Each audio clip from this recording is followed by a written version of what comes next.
Hello everyone, Ben DeBono here, coming to you from...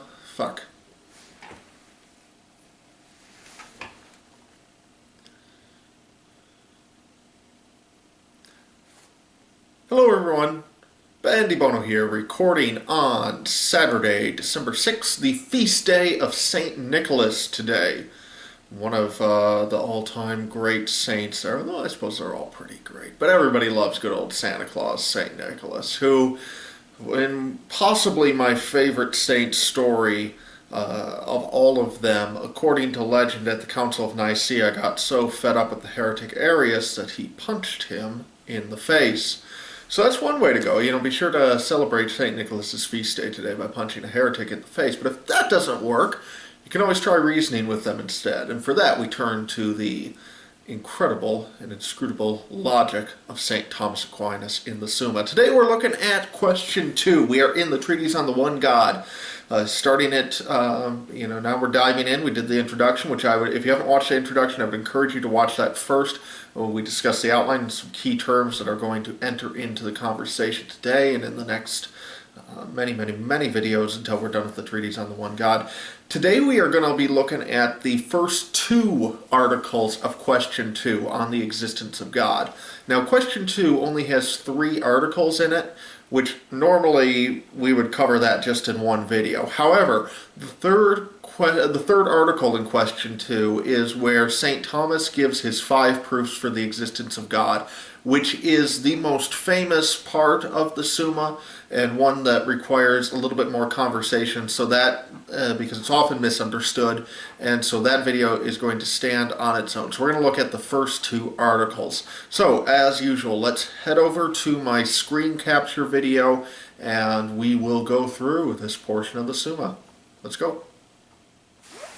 Alright, so here we are, Summa Theologica, complete outline. We are in the Prima Pars, we are in the Treatise on the One God, and we are in the first section of the treatise. You remember, again, if you haven't watched the introduction, I'll explain this breakdown in there, so I'd encourage you to do so. Whether God exists, and this first section of the Treatise on the One God is made up entirely of question 2. Question 2, the existence of God. Alright, we've got 3 articles in here. We'll go through the definitions in just a second.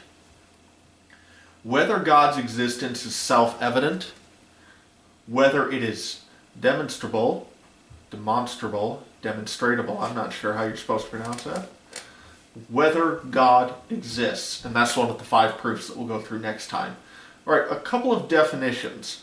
First, 2 terms that are probably familiar to a lot of us, but maybe being used here in a slightly different way, a priori and a posteriori. So in St. Thomas's definition, and he gives these definitions right in the second article, a priori is knowledge that is based on the cause. A posteriori is knowledge based on effect. Okay? And then we have this definition here that I'm going to touch on just very briefly now, and we'll discuss this in quite a bit more detail when we discuss Article 3, and that is proper cause.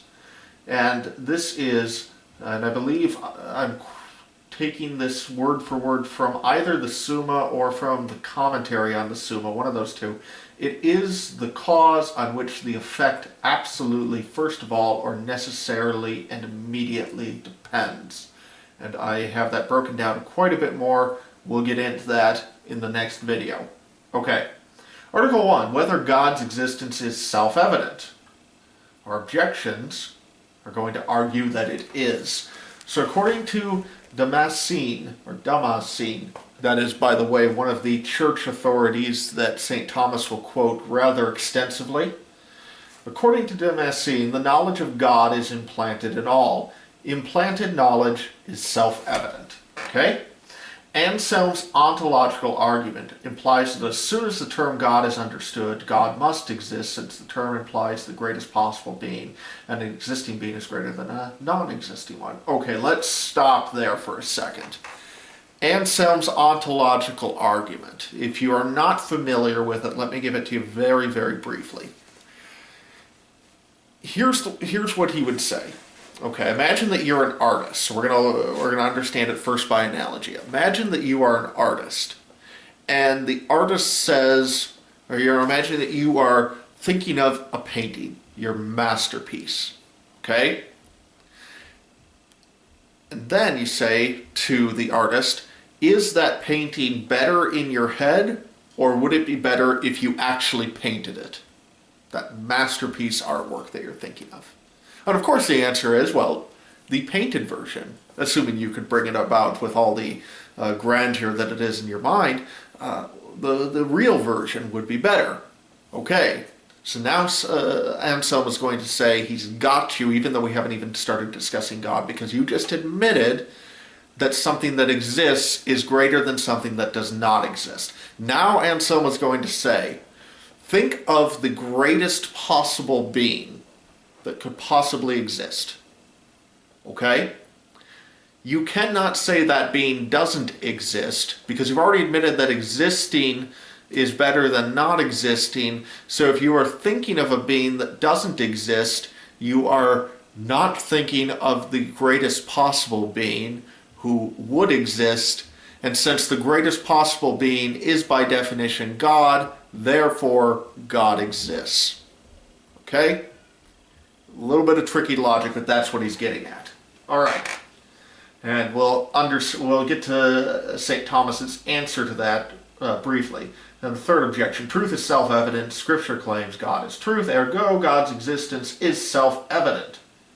Argument from authority, no one can consciously confess the opposite of the self-evident. Psalm 52:1, the fool says in his heart there is no God, ergo God's existence is not self-evident, otherwise that would be impossible. The argument is that something can be self-evident in itself and to us, or in itself and not to us. In other words, some things are self-evident but only to themselves. Some things that are self-evident might not be self-evident to everyone, or to everything, including humans. The former is the case when we know the subject and predicate in its essence. The latter when we do not. So if we know in its essence the thing that we're claiming is self-evident, then it is self-evident to us. However, when we don't know something in its essence, it might be self-evident to itself, but not to us. We don't know the essence of God, and that is impossible for any human to know, save for those who enjoy the beatific vision. So his existence is self-evident in itself, but not to us. All right, the objection's answered. The knowledge of God is implanted in us imperfectly. So this is answering Damascene, that it is implanted in us. It's implanted in us that we naturally desire that which only God can satisfy, i.e. happiness, but we do not naturally know that God is the source of our satisfaction. In other words, the implanting of the desire for God makes us long for God, but we might not identify that longing as leading us to God. So it's an imperfect implantation. Anselm proves the existence of God mentally, but not actually. In other words, we could say he's playing a nice little mind trick there, but he hasn't actually proved anything. And part of the problem is that whatever your brain is conceiving when it's conceiving the greatest possible being still falls short of God. I don't want to get too much deeper into that than that. You can read volumes and volumes on Anselm's ontological argument. And I think it's fascinating. I think it's something worth digging into. But according to St. Thomas, Anselm's argument is interesting but doesn't actually prove anything. And then finally, there is a difference between self-evident truth and non-self-evident primal truth. So we're parsing the word truth. So truth is self-evident, but truth in the way that the Gospel of John refers to, I am the truth, the way, and the life, is a different sort of truth than the self-evident truth that is identified in the third objection. All right. Oops. Oh, now I've done it. There we go. Okay, Article 2. Whether God's existence isn't self-evident, so should we just give it up the game now? Can we actually demonstrate that God exists? And here our objector is going to say, it is an article of faith that God exists. Articles of faith cannot be demonstrated. We've talked about that a little bit in the Treatise on Sacred Doctrine.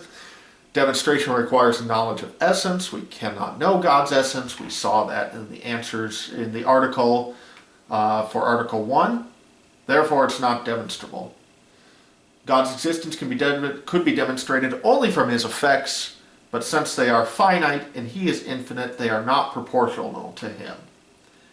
Okay, and we'll come back to what that means when we get to the answers to the objection, because that's really going to be the key for this article and for Article 3. Romans 1:20, God is demonstrable.